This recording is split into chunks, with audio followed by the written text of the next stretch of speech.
Hello everyone, I'm Sam Lee, founder and CEO of the Blockchain Global Investment Company and founder of our not-for-profit Blockchain Center.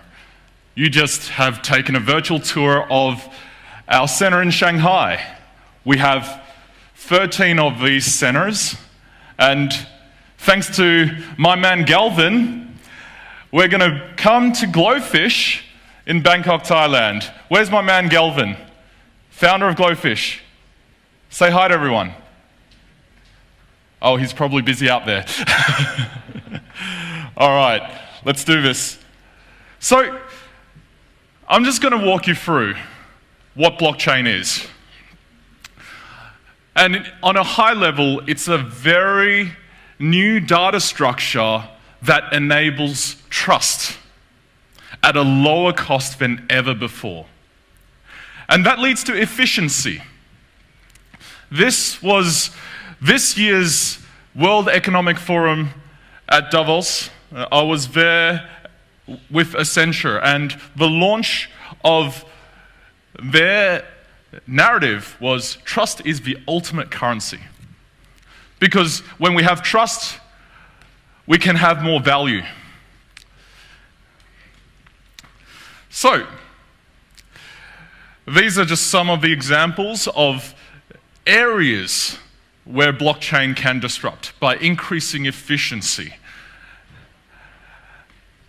And globalization 4.0, industry 4.0, UN SDG cannot ignore blockchain. Because a lot of the goals that we want to deliver cannot be delivered without trust. And if we make trust cheaper and more available for everyone in the world, we're able to have point-to-point sharing of not just knowledge, but of value. So what we do initially is first fundamentally educate people on why blockchain is nothing to be scared of. There's a lot of misinformation in this space. And we've heard a lot about misinformation when the internet existed in the 90s. But now we cannot live without it. We don't even realize we're using it. And that's where blockchain will be in 10 years' time. So, what do we expect from education? When we lead with education, we hope to work with regulators to provide us guidances so that we can function as an investment company and deploy capital in this space. Because, as you know, institutional capital finds it very hard to put money into something that is unregulated, especially when we're not just talking about information and breaking of privacy laws, we're talking about value and the governance of value in a decentralized world. Hey! Everyone say hi to Galvin for me. Hi, Galvin! Thank you so much for your support. My man. So, once we have regulation, we deploy capital, and we've invested over $300 million in over 150 companies to date since 2014. We're one of the very old school blockchain companies in this space. But what we realized was deploying capital is one thing. The ability to build and build quickly was also a key factor to success. Speed to market.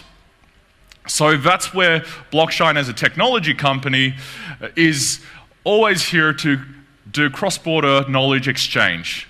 We provide open source toolkits and technology so that people can go on the blockchain. Because as you gain efficiency, you also gain speed to market and market share. So I'm just going to go through some examples of how we have applied regulation to this industry to help bring capital, bring talent, bring key champions to help create ecosystems of wealth. So, special economic zones. If an entire country is not ready, we first start with a special economic zone. There is now, since 18th of this month, the first special economic zone in Shenzhen that has made a push to create a digital currency regulation in China. What is this about? It's actually about the broader play of globalizing the Chinese yuan and also globalizing their access to international markets that have inefficient banking infrastructure. So, what we've also done in Australia is create regulation where in 2014, Australian government created tax regulation around digital assets, crypto assets. That resulted in 2016 accounting standards and 2017 exchange licenses. Little known fact, 80% of the global regulated exchanges have licensed in Australia. And that has brought about hundreds of millions, if not billions of dollars in tax revenues for the Australian government.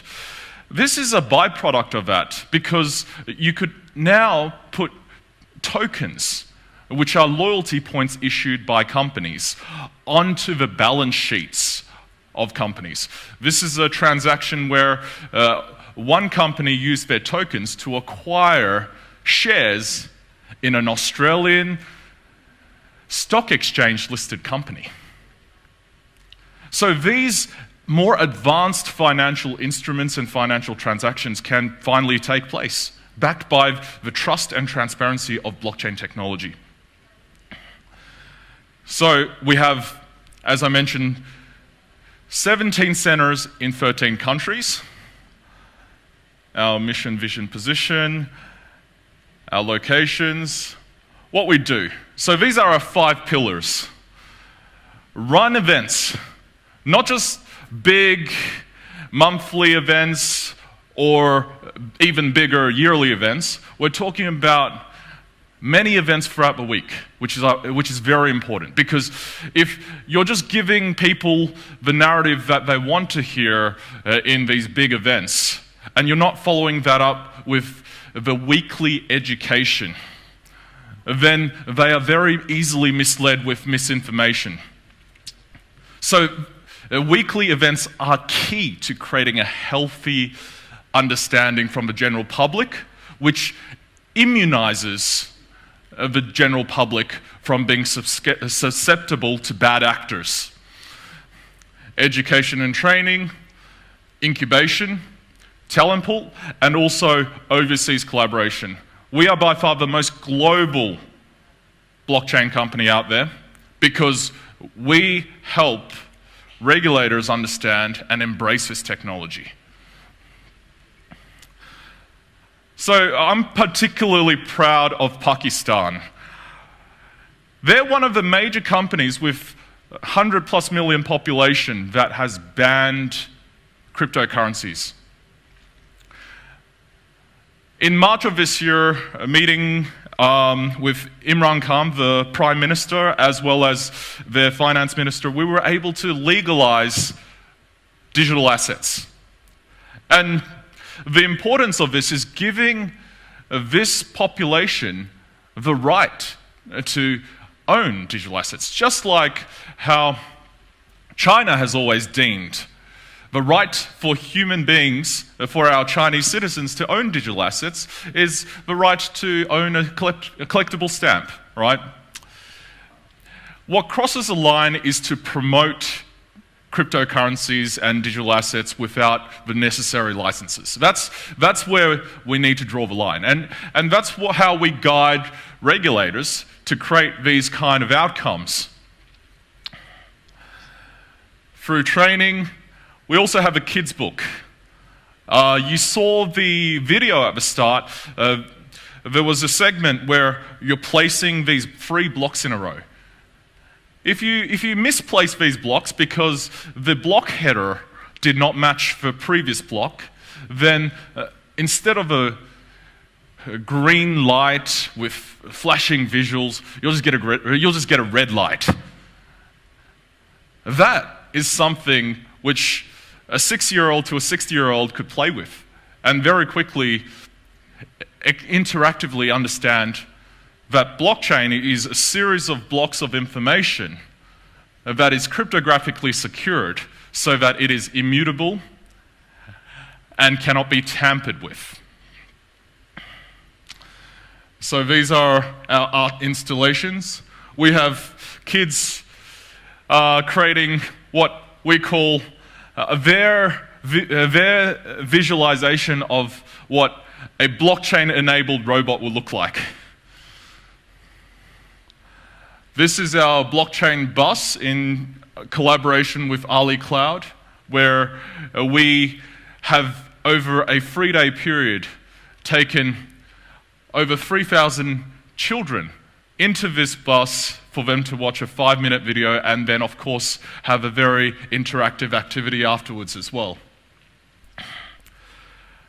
2050 again, this is a conference that has attracted over 40,000 young children, youth, right, under the age of 30 to come to Hangzhou every year. The next one is on April the 26th, mark that in your calendar.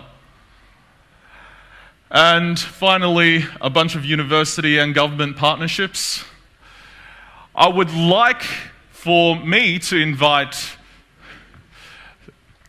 my colleague here, who is an example of a Thai startup that has raised millions because of, wait for it, the Royal Decree 2561, the Digital Asset Decree. And thanks to this Royal Decree, it means that people can, in Thailand, issue tokens and have these tokens listed on exchanges and also have these tokens pay out dividends as long as no voting rights are involved. This is a new revolution of what we call security tokens. However, for some reason, we all heard about the term security tokens, but no one out there has actually achieved tradable security tokens in the world, except for Thailand. So please come on stage and introduce your very exciting project of how to bring blockchain mainstream. Shake my hand.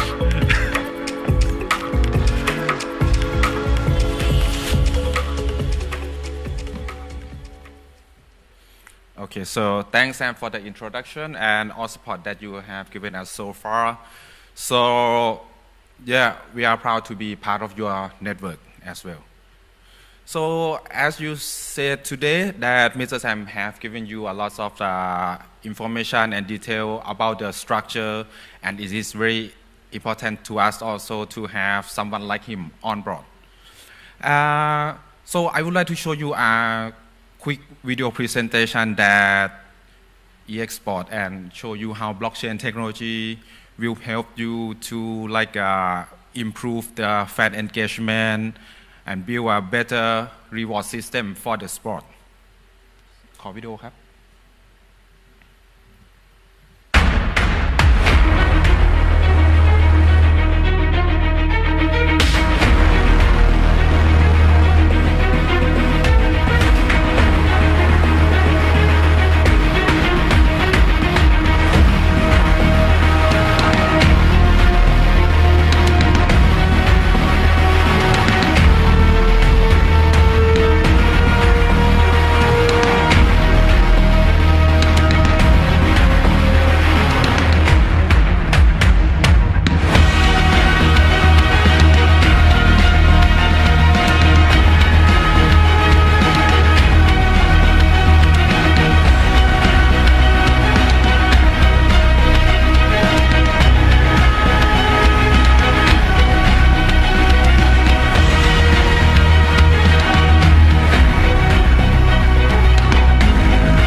Thank you.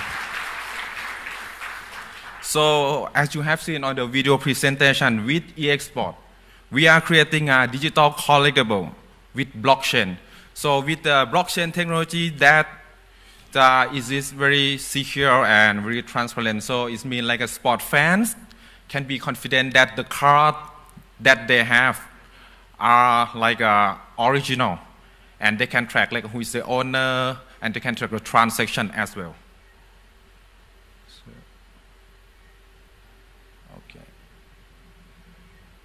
So we also provide a feature that these athletes, they can fundraise with EX token.